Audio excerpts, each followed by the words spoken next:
केंद्रीय गृहमंत्री अमित शहा यांनी लोकसभेत काँग्रेसला सळो की पळो करून सोडलं। निवडणूक सुधारणा चर्चेत SIR अर्थात विशेष सखोल पुनरीक्षण या 3 अक्षरावरून वादळ उठलंय। अमित शहानी काँग्रेसचे प्रश्नच खोडून काढले। शेवटी काँग्रेसला वॉकआउट करावं लागलं। काय म्हणाले अमित शहा? खवळलेल्या विरोधकांना शहा यांनी कसं शांत केलं? चला पाहूयात त्याचा खास रिपोर्ट। नमस्कार, मी भक्ती, प्रहार न्यूज लाईन मध्ये आपलं स्वागत करते। लोकसभेत निवडणूक सुधारणा चर्चा सुरू झाली आणि विषय SIR म्हणजेच विशेष सखोल पुनरीक्षण। लोकसभेत विरोधकांनी वातावरण तापवलं, मात्र केंद्रीय गृहमंत्री अमित शहा यांनी पहिल्याच वाक्यात SIR ही सरकारची नव्हे, निवडणूक आयोगाची जबाबदारी आहे असं सांगत काँग्रेसची हवाच काढून टाकली। मतदार हा भारतीय नागरिक असावा, विदेशी नसावा, त्यामुळे निवडणूक आयोग त्याचं कर्तव्य करत असल्याचंही अमित शहा यांनी सांगितलं। अमित शहानी संविधानातील अनुच्छेद 324, 326 आणि 327 चा दाखला देत काँग्रेसच्या पंतप्रधानांच्या काळातही SIR झाल्याचे सांगितले। जवाहरलाल नेहरू, लाल बहादूर शास्त्री, इंदिरा गांधी, राजीव गांधी, PV नरसिंहराव, मनमोहन सिंग यांच्या काळातही SIR झालीये, मग आता विरोध का?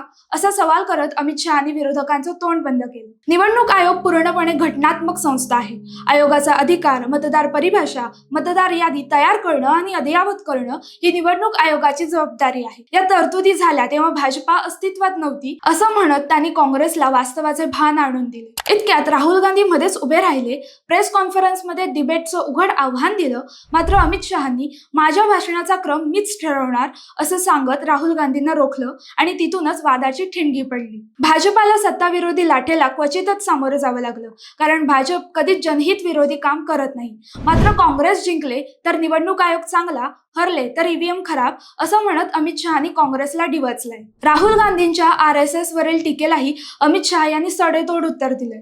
देशाचे पंतप्रधान आणि गृहमंत्री दोघेही RSSच्या विचारधारेचे आहेत आणि त्यांना जनतेचा जनादेश आहे, कोणाची कृपा नाही।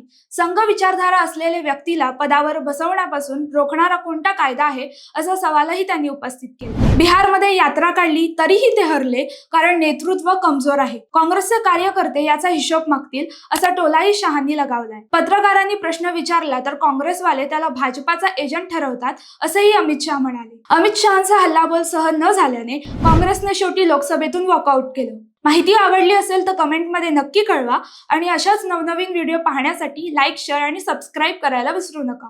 धन्यवाद।